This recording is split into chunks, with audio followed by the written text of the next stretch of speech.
Good evening again. Welcome back to Learners Academy.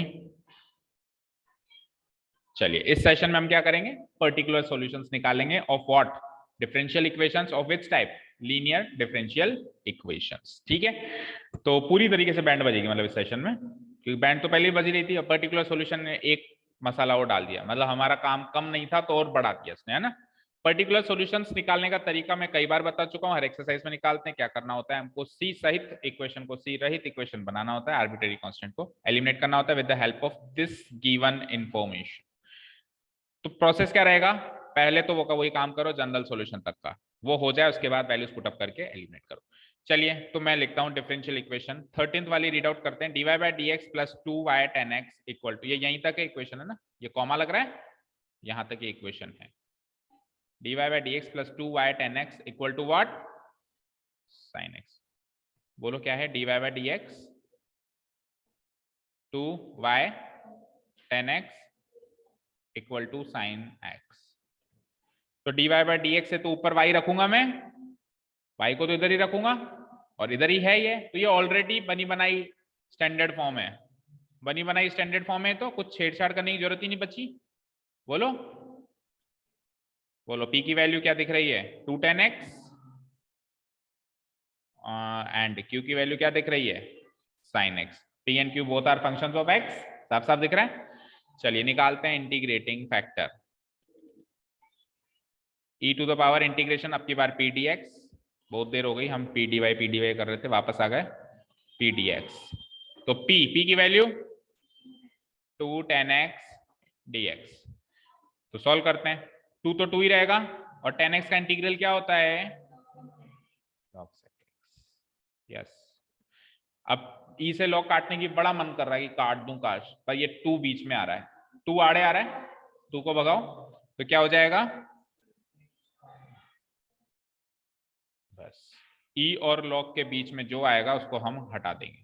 तो क्या कैसे लिखूंगा मैं इसको, सेक ऐसे मत लिख देना, देखो अगर आप ऐसे लिख देते हो तो गलती करोगे, अगर आप इसको ऐसे लिख देते हो ना तो बताओ क्या गलती है। आपने स्क्वायर एंगल का कर दिया, आपने स्क्वायर एंगल का कर दिया, जबकि हमको इस सेक एक्स वाली वैल्यू का स्क्वायर करना है। तो कैसे लिखना चाहिए, या तो लिखो सेक एक्स का होल स्क्वायर, या फिर simply you can write sec x का होल स्क्वायर होता है क्या, सेक स्क्वायर एक्स, या तो सेक स्क्वायर एक्स लिखो या सेक एक्स का। अब ई से लॉग हटाओ, तो अब मैं इसको सिंप्लीफाइड फॉर्म में लिख देता हूं sec square. This is your integrating factor, no doubt.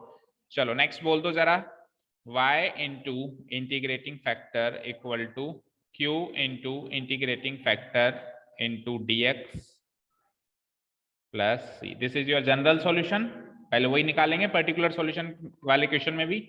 तो y into sec square x, q क्या था, q साइन x था, ओके। तो sec square x into sine x into dx plus c।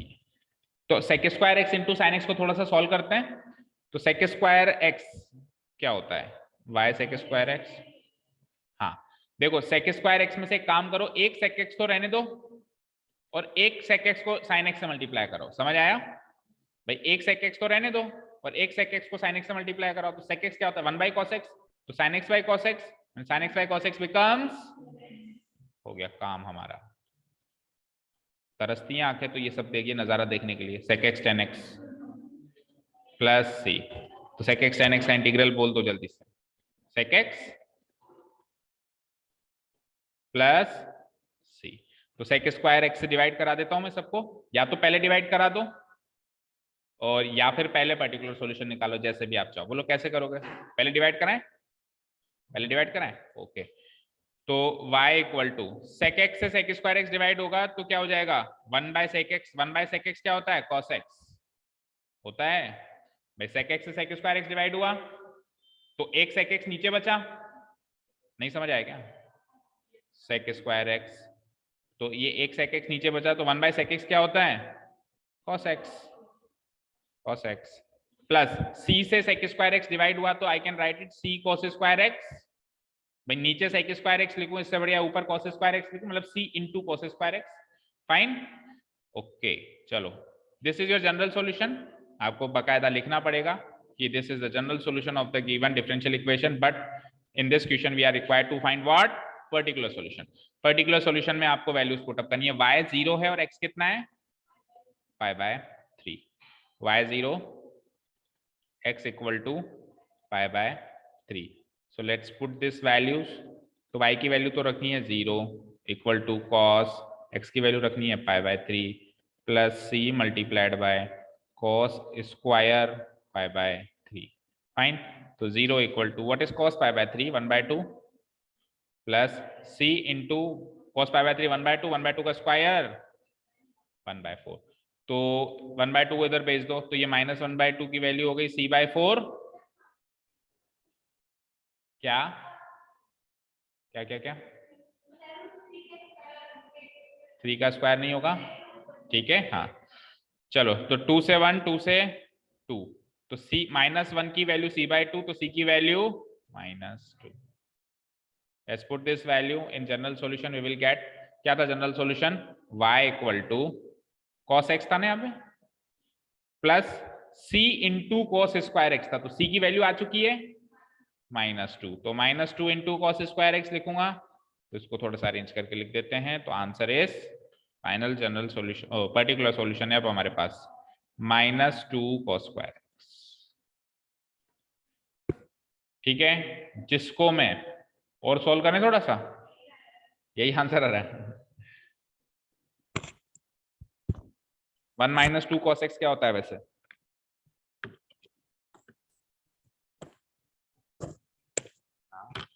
One minus two cos x कुछ नहीं होता, कुछ ही नहीं होता। 1 - 2 cos स्क्वायर x होता है वो। मैंने कहा था 1 - 2 cos x, मैं सोच रहा था इसमें से cos x कॉमन ले लेता तो अंदर क्या बचता, 1 - 2 cos x, बट वो कुछ नहीं होता। तो let's let it be the way it is, y equal to cos x -2 cos square x। ठीक है, यही आ रहा है पीछे answer, this is the particular solution. चले नेक्स्ट क्वेश्चन पे। तो पर्टिकुलर सॉल्यूशन में जनरली आपको सिंपल कैलकुलेशन देगा, क्योंकि वैसे ही आपके पास काम ज्यादा है तो और नहीं बढ़ाएगा आपका काम। 1 + x² into dy/dx plus 2xy equal to 1 divided by 1 + x²। और पर्टिकुलर सॉल्यूशन के लिए इंफॉर्मेशन है ही सही, बोलना जरा। 1 प्लस, हाँ yes, 2xy 1 divided by 1 + x²। ठीक है, चलो तो dy/dx को आइसोलेट करते हैं, यानी सेपरेट करते हैं। dy/dx की वैल्यू 1 + x² से डिवाइड कराना है सबको, 1 + x² से डिवाइड कराना है, ट्राई करते हैं। तो 2xy को भी 1 + x² से डिवाइड कराओगे, कराना पड़ेगा। और इधर ऑलरेडी 1 + x² नीचे है, तो ये तो क्या हो जाएगा, 1 + x² का भी होल स्क्वायर हो जाएगा, होगा नहीं होगा, इधर जाएगा तो इसका क्या हो जाएगा, होल स्क्वायर। ठीक है, तो ये स्टैंडर्ड फॉर्म से मिल रहा है क्या, बिल्कुल मिल रहा है, यस, कुछ छेड़छाड़ मत करो, ये स्टैंडर्ड फॉर्म से बिल्कुल मिल रहा है। py इक्वल टू q मिल रहा है ना, बोलो p की वैल्यू बता सकता है कोई, y को भूल जाओ और उसके अलावा लिखो तो 2x/1 + x²। और q भी एक फंक्शन ऑफ x है, क्या है, 1 डिवाइडेड बाय 1 + x² का होल स्क्वायर। तो both p and q are functions of x, clearly है ना। क्या करते हैं नेक्स्ट काम, इंटीग्रेटिंग फैक्टर निकालने का काम, जो कि क्या होता है, इंटीग्रेशन p dx। अब p अपने आप में जो है इंटीग्रल थोड़ा सा मुश्किल से निकलेगा, तो पहले उसका इंटीग्रल निकाल लेते हैं ना, इंटीग्रेशन p dx अलग से कर लेते हैं। तो इंटीग्रेशन p की वैल्यू है 2x/1 + x²। सब्स्टिट्यूशन करेंगे सीधे, और ऊपर इसका डेरिवेटिव मौजूद है ही सही। So let's put it 1 + x² equal to, कौन सी आइडेंटिटी आ जाएगी, x का क्या करेगा, वो तो 1 डिवाइडेड बाय 1 + x² होता है। ठीक है, 1 + x² को t, तो 2x into dx equal to dt। तो 2x dx दिख रहा है ऊपर, 2x मल्टीप्लाइड बाय dx, तो ये चीज बन जाती है 2x dx dt रखते ही dt divided by t। So it is log t। So t क्या था, t था हमारा 1 + x²। स्क्वायर। बताओ 1 प्लस एक्स स्क्वायर के आगे वैसे मॉडुलस मैंने लगा दिया है, पर लगाने की जरूरत है क्या? Can the value of 1 plus x square be zero? कभी भी जीरो बनेगी क्या? ये नहीं बनेगी। बना के बताऊं तो नहीं बनेगी। ऐसे दिमाग कंफ्यूज करता है, जैसे मैं कर रहा हूं ना, ऐसे दिमाग कंफ्यूज करता है। क्यों नहीं हो सकता भाई? एक्स स्क्वायर हमेशा पॉजिटिव, और पॉजिटिव क्वांटिटी के अंदर ज्यादा से ज्यादा एक्स स्क्वायर जीरो होगा, जीरो से तो गिरेगा नहीं। अब जीरो में भी वन तो जुड़ रहा है तो वन ही आ रहा है, और जीरो से बड़ा हुआ और उसमें और वन जुड़ गया तो और बड़ा हुआ, तो नेगेटिव तो होगा नहीं। तो चाहो तो इस मॉडुलस के की जगह आप ब्रैकेट पे लगा सकते हो। So integrating factor is e to the power integration p d x. P की वैल्यू है आज की तारीख में हमारे पास क्या है? Log modulus 1 plus x square. E से लॉग खत्म, क्या आएगा? X square. चलो, now the general solution is y into integrating factor equal to q into integrating factor का इंटीग्रेशन प्लस c। हाँ, multiplied by dx।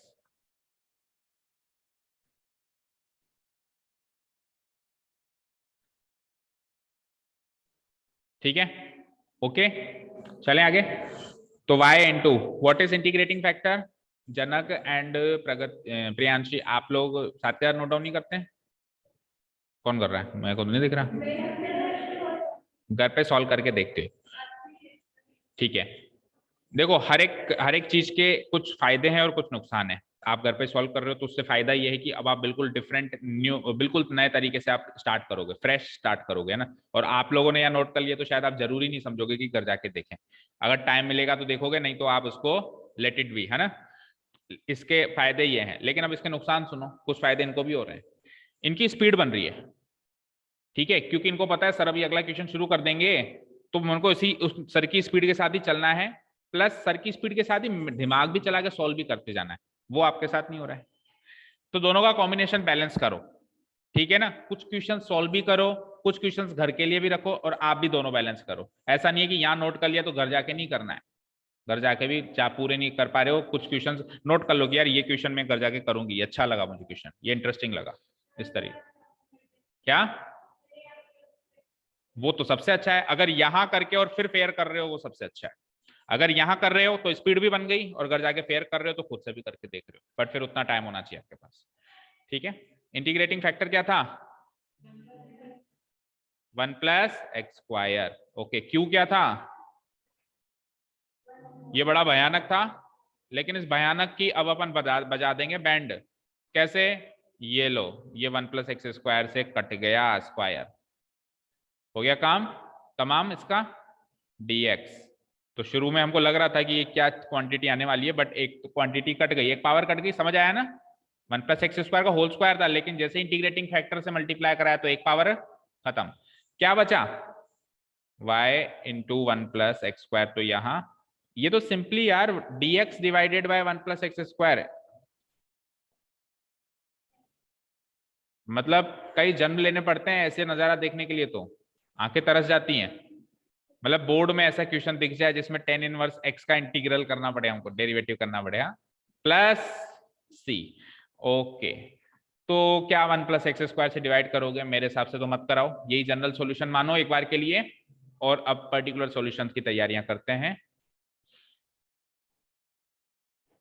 So what are the values? Extra information values हैं y0 x1 y0 and x equal to 1। Put up करो उसको। तो y तो 0 put up करना है तो वैसे 0 हो जाना है, फिर भी लिख दो एक बार 1 प्लस 1 का स्क्वायर, और 10 इनवर्स x की जगह 1 प्लस सी। तो ये तो 0 हो गया। 10 इनवर्स 1 क्या होता है? 5/4 प्लस सी। तो सी की वैल्यू आ चुकी है -5/4। So let us put it in the general solution to get the particular solution. Y into 1 plus x square equal to 10 inverse x plus सी था, तो सी की वैल्यू पुटअप करेंगे तो -5/4। That is it. देखना आंसर।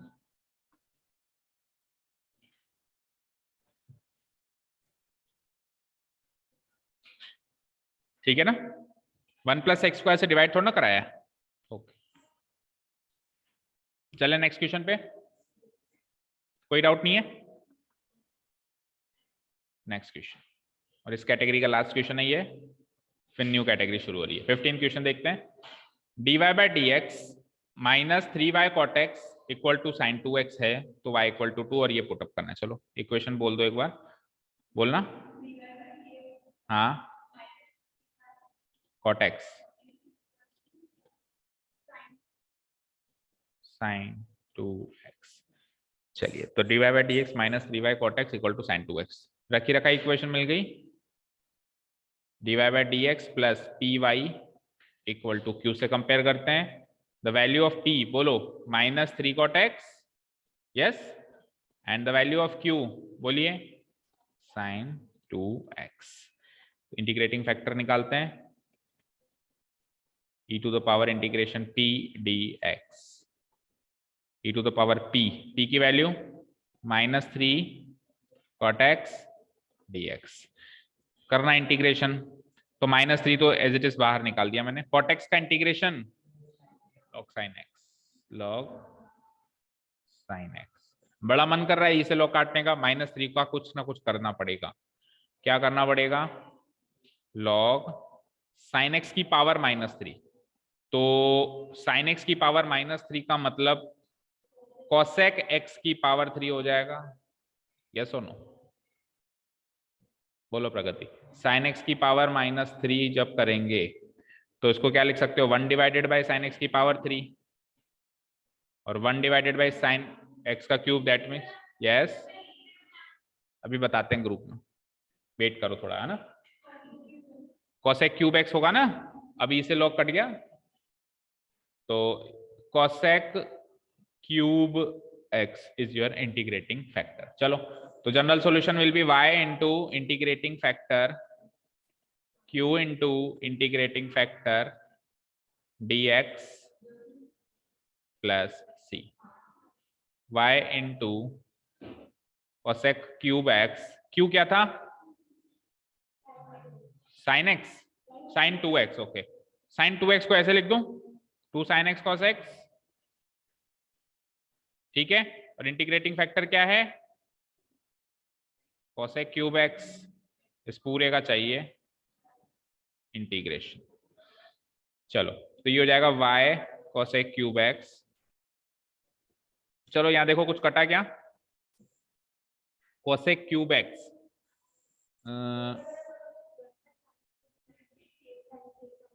अभी भी काट लो, कौन सी देर हुई है, अभी भी इसको कर लो ना। cosec क्यूब x में से एक cosec x से sin x काट दो भाई। sin x into cosec x 1 होता है, sin x into cosec x 1 होता है ना, तो cosec क्यूब है ना, एक ले लो यहाँ पे, तो वो तो हो गया 1। बचता क्या है फिर हमारे पास? एक तो 2 बचता है, एक cos x बचता है, और एक cosec स्क्वायर x बचता है, राइट? यही बचता है। अब cosec स्क्वायर x को भी लिख दो 1 divided bye sin square x, ठीक है। तो अब कुछ ना कुछ बन जाएगा ऐसा लग रहा है, इंटू dx। देखो cos x by sine x cot x and 1 by sine x cosec x, तो 2 को निकालो सबसे पहले तो बाहर, 2 का कोई रोल नहीं है। अब y cosec क्यूब x, 2 को बाहर निकालो, तो ये हो जाएगा integration cot x cosec x dx plus c। किसका इंटीग्रल है ये?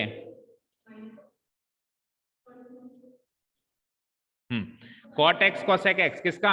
यस, सही बोला, minus cosec x, cot x का नहीं, minus cosec x, 2 into minus cosec x plus c। Fine, तो cosec क्यूब x से डिवाइड करा देते हैं, तो क्या बनेगा? ये देखो -2 तो बनेगा ही बनेगा, cosec स्क्वायर x नीचे आएगा, तो sin स्क्वायर x ऊपर आएगा, समझे? फिर plus c divided by cosec cube x हो जाएगा c into sine cube x, c into sine cube x। So this is the particular solution, oh, general solution. Now putting the value to find the particular solution. क्या values है बोलना?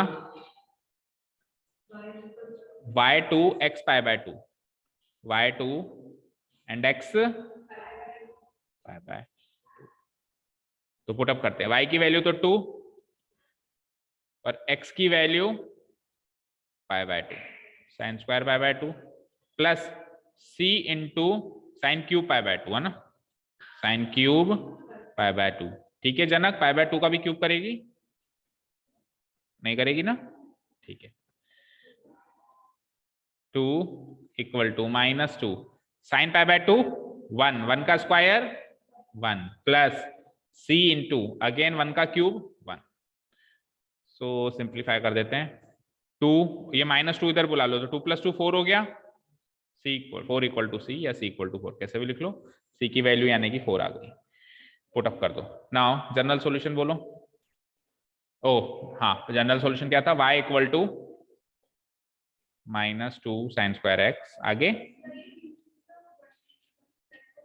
का क्या,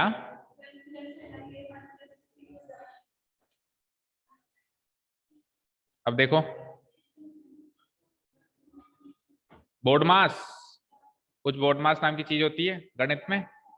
पहले -2 into 1 करेंगे which is -2, जो इधर आके क्या हो जाएगा +2 4 और c बन जा c की वैल्यू 4। ओके चलो, तो -2 साइन स्क्वायर x, आगे बोलो plus c sine cube x, c की वैल्यू 4 है तो 4 साइन क्यूब x। चेक करो आंसर, पर्टिकुलर सॉल्यूशन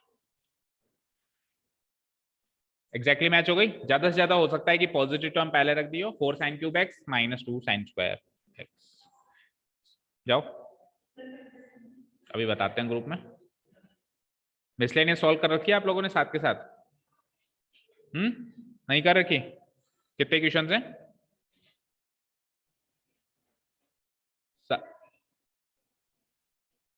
3 नहीं आ रहे हैं, अच्छा कट रखे हैं मतलब नहीं आ रहे ना कोर्स में। तो कल ऐसा कोई टाइम रखो, आप ग्रुप में अभी अपने अपने सजेशंस पोस्ट कर देना जाते ही, जिसमें अपन 18 के 18 क्वेश्चंस कल ही कर लें। प्लस आपको घर से सॉल्व करते हुए आने, तो स्पीडली करेंगे, मतलब सारा 18 क्वेश्चंस का डिस्कशन कल का कल ही हो जाए। संडे है ना, so let's take it the full benefit of Sunday. 10 से 1 तो उससे पहले आ जाओ, शाम को ही। चलो देखते हैं, अभी ग्रुप में अभी उनका 10th का भी सेट करना है मुझे, उसके बाद बताते हैं। चलो हाँ चलो नेक्स्ट कैटेगरी पे चलते हैं। नेक्स्ट कैटेगरी में क्या है, वर्ड प्रॉब्लम्स। हर एक एक्सरसाइज में मिली थी तो इसमें भी मिलेगी वर्ड प्रॉब्लम्स। वही जो हमने देखा था एप्लीकेशन ऑफ डेरिवेटिव्स में, equation of curve, equation of tangents, वो सारे क्वेश्चंस थे। देखो question number 16 is find the equation of A curve passing through the origin given that the slope of the tangent to the curve at any point xy is equal to the sum of the coordinates of the point। क्या कह रहा है, उस curve की equation बताइए जो कि origin से पास हो रही है। किससे पास हो रही है? ऐसा कोई कर्व है, लेट अस सपोज ऐसा कोई कर्व है, ये ओरिजिन से पास हो रहा है, इस कर्व की इक्वेशन बताइए। और क्या कह रहा है कि इस कर्व पे कोई एक्स वाई नामक पॉइंट है, उस पे क्या होता है जब अपन टेंजेंट बनाते हैं तो इस टेंजेंट का जो स्लोप है, इस टेंजेंट का जो स्लोप है, इस एक्स वाई नामक पॉइंट पे टेंजेंट का जो स्लोप है वो कोऑर्डिनेट्स के सम के बराबर है। इसी पॉइंट के कोऑर्डिनेट, इसी पॉइंट के कोऑर्डिनेट्स क्या है, एक्स और वाई, तो एक्स और वाई के सम के बराबर है, यानी कि स्लोप बराबर एक्स प्लस वाई है। तो लंबी चौड़ी बात का सार एक ही है कि dy by dx equal to x plus y. कितना आसान सा इक्वेशन है, इससे आसान इक्वेशन कुछ होगी? ठीक है, समझ आया ना? तो बोलो, सारी कहानी का सार ये है कि slope of the tangent, slope of the tangent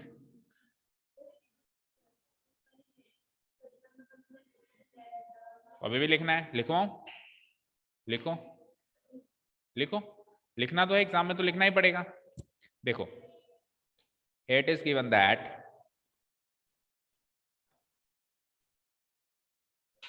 here it is given that the slope of the tangent to a curve at the point xy is equal to the sum of the coordinates of the point. सारी जो बात थी मैंने एक ही line में लिख दी, given point हो गया ये। दैट इज मतलब क्या हुआ इसका, slope of the tangent to a curve, slope of the tangent to a curve at the point x y. तो x कोमा वाई पे स्लोप ऑफ द टेंजेंट जो होगा वो dy by dx at x comma y लिखूंगा मैं उसको, ऐसे लिखते थे, याद करो एप्लीकेशन ऑफ डेरिवेटिव्स पे। जैसे 3,4 पे अगर मैं कहूँ स्लोप ऑफ द टेंजेंट तो dy बाय dx एट 3,4, तो at x comma y it is equal to sum of the coordinates of the point, इसी पॉइंट के कोऑर्डिनेट्स का sum, that means x plus y. अब फिर क्या करते थे अपन, पहले dy बाय dx सॉल्व करते थे और सॉल्व करके फिर ये x और y उसमें पुटअप करते थे। अब dy बाय dx में आपको x और y पुटअप करने, तो dy बाय dx ही रहेगा, कुछ भी नहीं बदलेगा भाई। dy बाय dx में भी तो y और x ही है, तो आंसर y और x की फॉर्म में ही है, और उन y और x की जगह वापस पुट x और y करना है, तो y और x ही आएगा ना। मैं आपको कहूं कि बेटा एक्स स्क्वायर प्लस 2 में x की वैल्यू x पुटअप करो, तो एक्स स्क्वायर प्लस 2 ही होगा ना। x की वैल्यू x पुटअप करोगे तो एक्स स्क्वायर, मैं कहूँ एक्स स्क्वायर प्लस 2 की वैल्यू, अगर मैं आपको कहूँ कि ये फंक्शन ऑफ x है और आप मुझे बताओ f ऑफ x की वैल्यू, तो आपको सर यही तो आएगी, x की वैल्यू x ही पुटअप करवा रहे हो आप। तो सिमिलरली यहाँ पे x की वैल्यू x और y की वैल्यू y पुटअप करेंगे, तो मैं इसको अगली स्टेप में dy बाय dx से लिख दूंगा। क्या लिख दूंगा, dy by dx equal to x plus y. This is your required differential equation. इसको अपन चेंज करते हैं किसमें, लीनियर डिफरेंशियल इक्वेशन में। तो y वाली टर्म को इधर बुलाएंगे, dy by dx minus y equal to x. Comparing it with the standard form, वो सारे स्टेप्स भी लिखने पड़ेंगे आपको। Comparing it with the standard form which is dy by dx plus py equal to q। लीना, we get the value of p equal to -1 and q equal to x। सही लिखा क्या भाई, p की वैल्यू तो -1, y का coefficient, q की value x, सही है ना। पानी की बोतल भिजवा, ठीक है। So now find the integrating factor. क्या हुआ, कोई बात नहीं, आप ले जाना। कोई रहता है उसके घर के पास में, आप रहते हो तो इधर ही छोड़ देना, फिर सुबह ले लेगी, कोई बात नहीं, इधर ही छोड़ देना। इंटीग्रेशन p क्या है, -1 इंटू डी एक्स, कर दो solve, e to the power -x आ गया। चलिए, तो general solution will be y into e to the power -x, पहले पूरा लिख लो चलो, y into integrating factor equal to q into integrating factor का integration with respect to x plus c। Integrating factor क्या है बोलो, e to the power -x। q क्या है, q x, q है x, तो ये x into e to the power -x into d x plus c. तो parts लगाना पड़ेगा, first function algebraic and second function exponential. ठीक है जी, लगा दो। तो इसको लिख दूंगा मैं y into e to the power -x, first function as it is, second function का इंटीग्रल हो जाएगा -e to the power -x। ठीक है, अभी एक क्वेश्चन किया था हमने, देखो यहाँ ध्यान से, उसमें ये था, इधर था y, इधर था y, उसका जो आंसर आएगा वही आंसर आएगा, बस x की फॉर्म में आएगा, आएगा ना। चलो, तो माइनस फर्स्ट फंक्शन का डेरिवेटिव 1 होता है और इसका इंटीग्रेशन तो वही होता है dx प्लस सी। तो y into e to the power -x, ये माइनस साइन को बाहर ले लेता हूं, तो -x into e to the power -x, minus minus becomes plus, लेकिन फिर e to the power -x में जब वापस minus, so minus e to the power -x plus c. तो e to the power -x से divide करा दो, y as a function of x बन जाएगा, डिवाइड कराएंगे तो हो जाएगा -x, फिर हो जाएगा -1, और e to the power -x से डिवाइड कराएंगे तो हो जाएगा c into e to the power +x। Fine, so this is the general solution. कौन किधर गया था, अच्छा पूरा उसमें चाहते हो आप, ये लो। अभी ये आंसर थोड़ी ना फाइनल, अभी तो पर्टिकुलर सॉल्यूशन चाहिए। ठीक है चलो इसमें ले आते हैं। ठीक है, अब अपन क्या लिखेंगे, now it is given that the curve passes through, आपने किसी ने ये सोचा कि एक्स्ट्रा इन्फॉर्मेशन क्या है, 0,0 से पास हो रहा है कर्व, तो 0,0 इस कर्व की इक्वेशन को, ये कर्व की इक्वेशन है, वो जो कर्व है ना उसकी इक्वेशन है ये, y as a function of x की फॉर्म में। ठीक है, तो वो कर्व जो है ओरिजिन से पास होता है, मैं नहीं कह रहा हूं, क्वेश्चन कह रहा है। तो ओरिजिन से पास करता है, जो जिस पॉइंट से वो पास करेगा वो पॉइंट इसकी इक्वेशन को सेटिस्फाई करेगा, यानी 0,0 इसकी इक्वेशन को सेटिस्फाई करेगा, तो करवाओ और सी की वैल्यू निकालो। ठीक है, now it is given that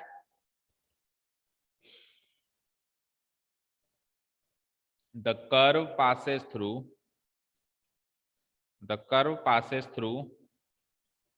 the origin, the curve passes through the origin, that is origin सब जानते हैं क्या होता है, 0,0। so putting, let us suppose कि इसको मैं इक्वेशन नंबर 1 मान लेता हूं, ठीक है ना। so putting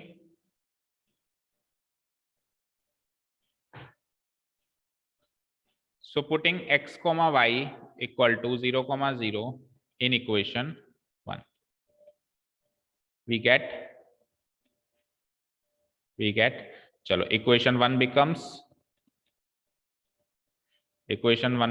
y plus x plus 1, तो y0 plus x0 plus 1 equal to c into e to the power x है, और x की वैल्यू क्या है, 0 है, तो e to the power 0 भी 1 हो जाएगा, तो c into 1, तो c की वैल्यू 1। अगेन c की वैल्यू 1 पुटअप कर दो इक्वेशन नंबर 1 के अंदर। Now putting c equal to 1 in equation 1, we get again equation 1 becomes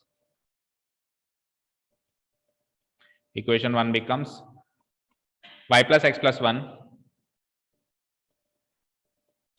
equal to c e to the power x था, c की value 1 put up करेंगे, so the final equation is like this, x plus y plus 1 equal to e to the power x is the required particular solution, is the required equation, particular equation is the required particular equation of the curve, of the given curve, of the given curve। देखो ये वाला जो ये curve जो है origin से पास हो रही थी, तो ओरिजिन वाला पॉइंट इसको सेटिस्फाई करेगा, let's check it, 0 plus 0 plus 1 e to the power 0, देखो LHS RHS सेटिस्फाई हुए क्या, जस्ट चेक इट, चेक करो, हो रहे ना, 0 plus 0 plus 0, 0 plus 0 plus 1 1 1 आया LHS में, और RHS में e to the power x यानी e to the power 0 1 1 equal to 1, यानी कि 0,0 इस कर्व को सेटिस्फाई कर रहा है ना। आप खुद भी क्रॉस वेरीफाई कर सकते हैं कि 0,0 जो हमारा फाइनल क्वेश्चन आंसर आया है उसमें सेटिस्फाई होना चाहिए। हो रहा है, पीछे आंसर देख लो।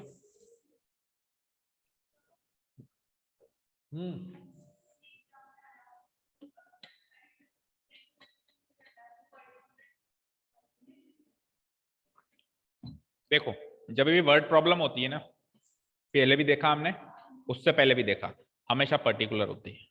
उसने कहा इस कर्व की इक्वेशन बताओ, और कर्व पर्टिकुलर है, जो सी के साथ आ रहा था वो कर्व नहीं है, वो फैमिली ऑफ कर्व, तो वो कहेगा find the equation of family of curves. समझ जाना कि आपको जनरल सॉल्यूशन निकालना है।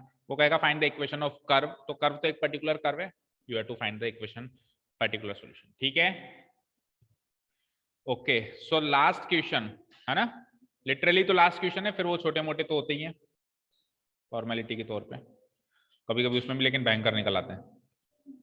चलो 17th question, find the 16th किया ना, अभी 17th करना है। Find the equation of A curve passing through the point, ये लो कर्व कहां से पास करेगा, 0,2, तो ये तो इसको तो बाद में काम में लेंगे, टू एलिमिनेट सी। गिवन क्या है, अब यहां से मेन बात शुरू होती है, इसको बस ध्यान से पढ़ लिया तो सब कुछ कर लिया। सम करना है, किसका करना है, कोऑर्डिनेट्स का, एक्स और वाई कोऑर्डिनेट्स होते हैं, उनका सम करना है of any point on the curve. Curve पे कोई भी पॉइंट ले लो, तो कोई भी पॉइंट क्यों ले, हम एक्स कोमा वाई लेंगे, तो उसका जो सम होगा exceeds the magnitude of the slope of the tangent to the curve at that point by 5। कुछ आया समझ, क्या समझ आया?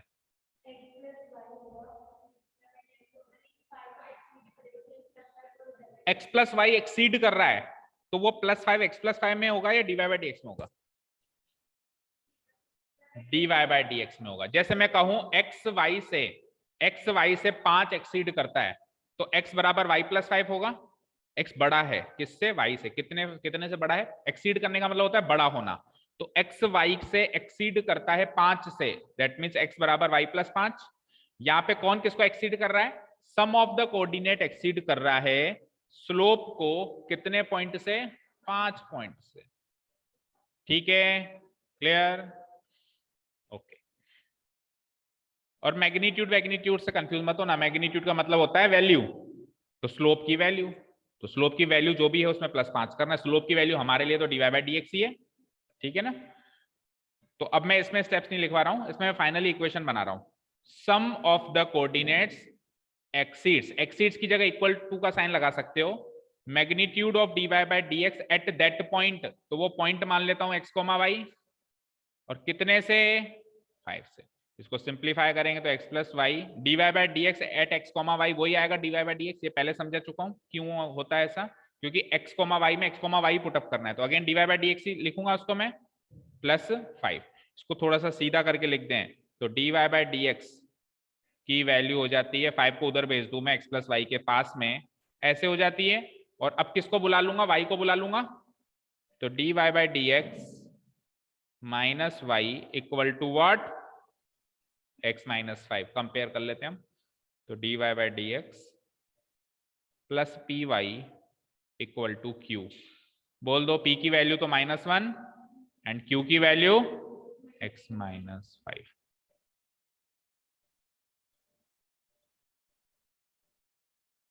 ओके जी, तो p की वैल्यू आ गई। Let's find the integrating factor, e to the power p into dx, e to the power integration -1 into dx, -1 का इंटीग्रल -x।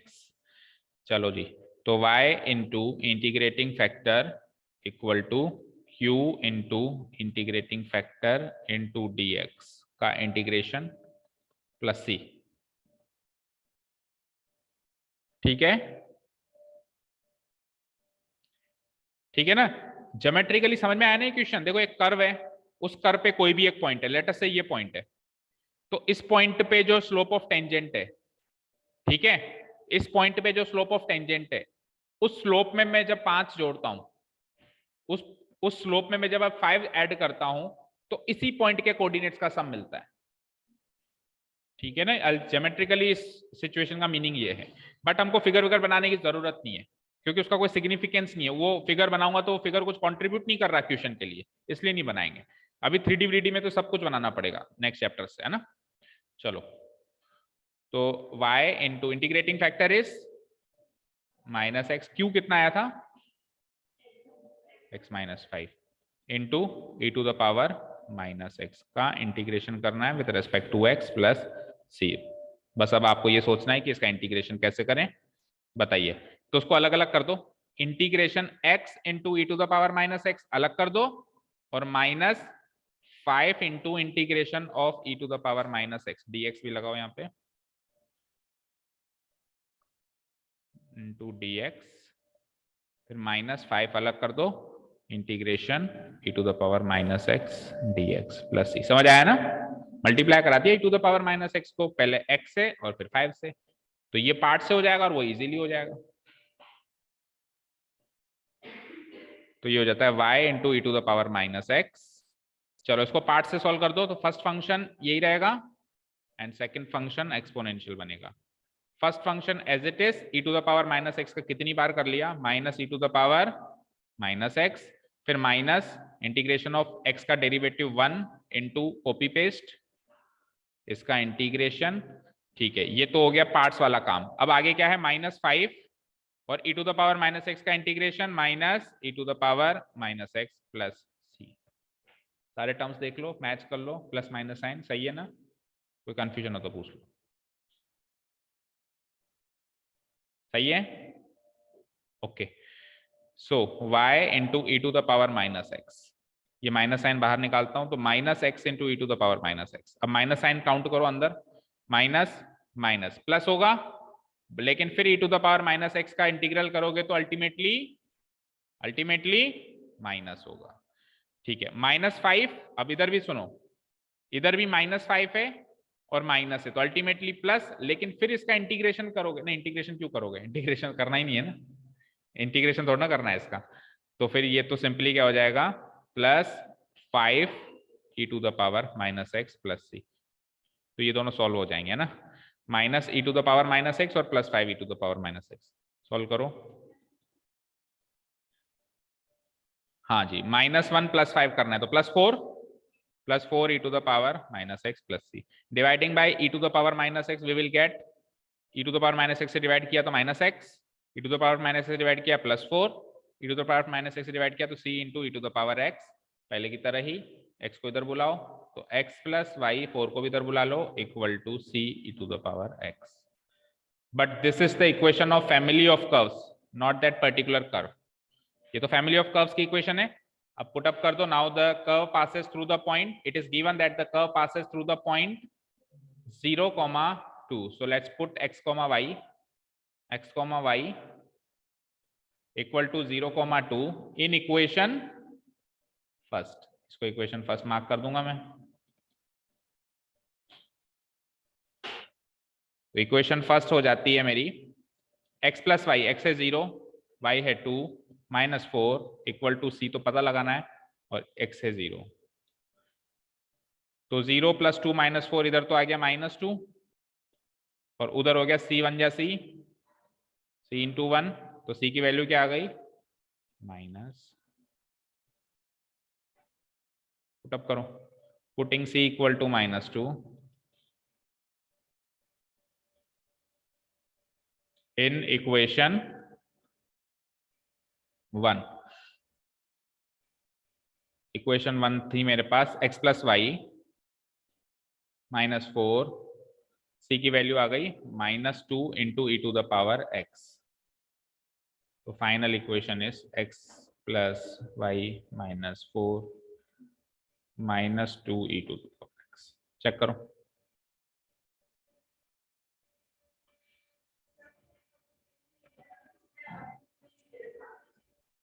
इसने इसमें क्या लिख रखा है आंसर, y इक्वल टू, तो y इक्वल टू उधर ये चेक कर लो, -4 पॉजिटिव 4 है, प्लस x उधर नेगेटिव x है, -x है, और ये सही है -2 e to the power x। Okay ठीक है, तो इजी से वर्ड प्रॉब्लम्स थे, ज्यादा मुश्किल थे ही नहीं। ठीक है ना, तो लकीली अगर वर्ड प्रॉब्लम्स आएंगे तो हमारे लिए फायदा होगा, क्योंकि आएंगे इजी आएंगे। ठीक है, चलो ये छोटे मोटे चिल्लर क्वेश्चंस को खत्म करो। बस वर्ड प्रॉब्लम समझना ही मेन है, स्टेटमेंट टू इक्वेशन बना दिया तो सब कुछ कर लिया, फिर उसके बाद तो बहुत ही आसान कैलकुलेशन। ठीक है, कोशिश करूंगा मैं कुछ और वर्ड प्रॉब्लम्स भी आपको देने की, नहीं तो अभी मिसलेनियस में भी अच्छी खासी वर्ड प्रॉब्लम्स हैं, कल करेंगे उसको सॉल्व। चलो इन 89 को देख लो पहले, फिर खत्म करें आज की क्लास को। Integrating factor of the differential equation this, इसका केवल और केवल उसको इंटीग्रेटिंग फैक्टर दे दो भाई। तो dy/dx इक्वल dy/dx को आइसोलेट करोगे, x से डिवाइड करना पड़ेगा, तो y/x, और उधर भी x से डिवाइड करना पड़ेगा। क्या 2x स्क्वायर है, क्या 2x स्क्वायर है, तो 2x ही रह जाएगा।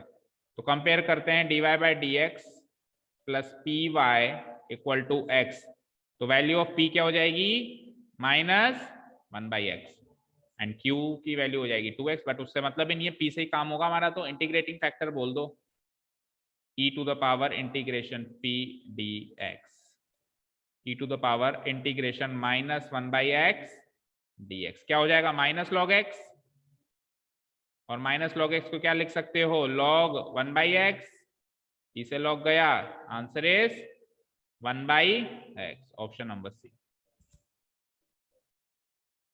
ठीक है, option number C is the final answer. अब कई बार देखो हम 1/x ढूंढते रहते हैं और ऑप्शन में ऐसे रखा हुआ आता है, देखो ऐसे, ठीक है, हम डिसाइड ही कर चुके होते हैं कि क्वेश्चन ही गलत है या मैंने गलत किया है, बट पूरे ऑप्शंस को क्लियरली देखो। हाँ जी, last question, the integrating factor, again integrating factor ही चाहिए, ज्यादा डिमांडिंग नहीं है क्वेश्चन। तो 1 माइनस वाई स्क्वायर से डिवाइड कराना पड़ेगा, ये तो दिख रहा है मुझे। अब ये उल्टे टाइप की बनेगी 100%, और बनी हुई है ना, dx बाई dy लिखा ही हुआ है। नहीं, ये सीधे टाइप की बनेगी, पता है, ये सीधे टाइप की बनेगी, क्योंकि उल्टा कर दोगे तो फिर सीधी हो जाएगी, है ना। अगर ये dx बाई dy की जगह dy बाई dx लिखा होता तो ये उल्टी बनती। तो प्लस yx को डिवाइड कराओगे किससे, 1 माइनस वाई स्क्वायर से, और उधर क्या लिखा हुआ है, ay।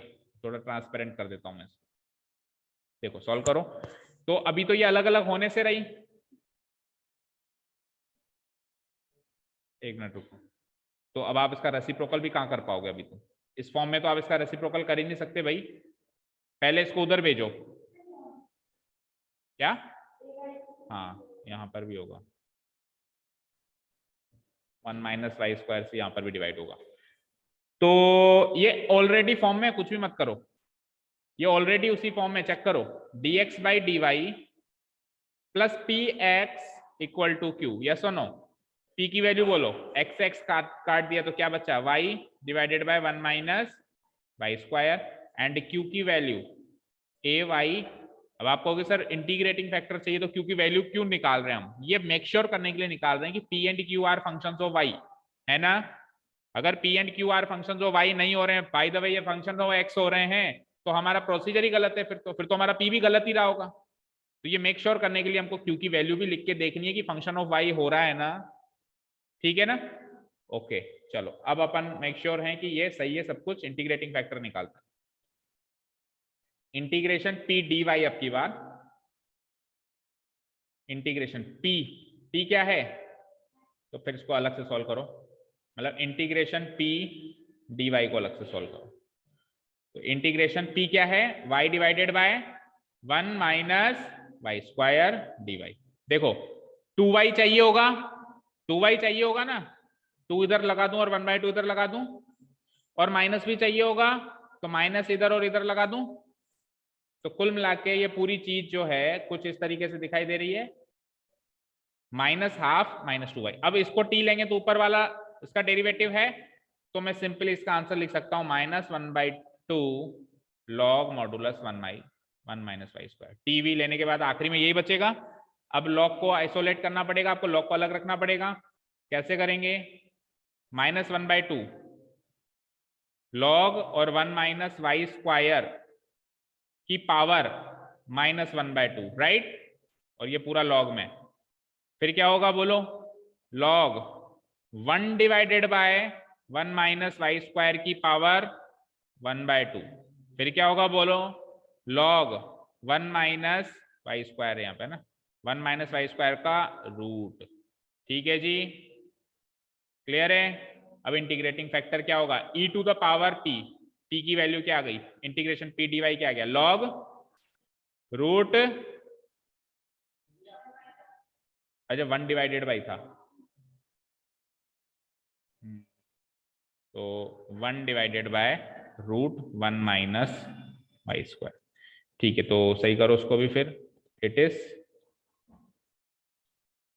1 divided by root 1 minus y. अब इसे लॉग कट के आंसर क्या जाएगा, 1 divided by root 1 minus, check करो option number D, 1 divided by root 1 minus y square is the final option number D. Okay, तो कंपेरेबली ये homogeneous equation से easy exercise है, लीनियर डिफरेंशियल इक्वेशन। होमोजेनियस में भी थोड़ा सा काम करना पड़ता है, इसमें तो उतना भी नहीं करना पड़ता, बस अच्छे से चीजें आइडेंटिफाई हो जाए। मुझे बता, लिटरली एक ही क्वेश्चन ने तंग किया क्या, जो कल वाले क्वेश्चन थे 8 क्वेश्चन वो भी बड़े आसान थे, बस हाँ ये है कि इंटीग्रेशन लेंथी हो रहा है तो क्वेश्चन लेंथी हो रहा है, बट डिफिकल्टी लेवल तो कहीं दिखाई नहीं दे रहा है ना। तो इजीएस्ट एक्सरसाइज है, होमोजेनियस वाली उल्टा है, इससे थोड़ी सी डिफिकल्ट। चलो कल अपन मिसलेनियस की कहानी शुरू करेंगे।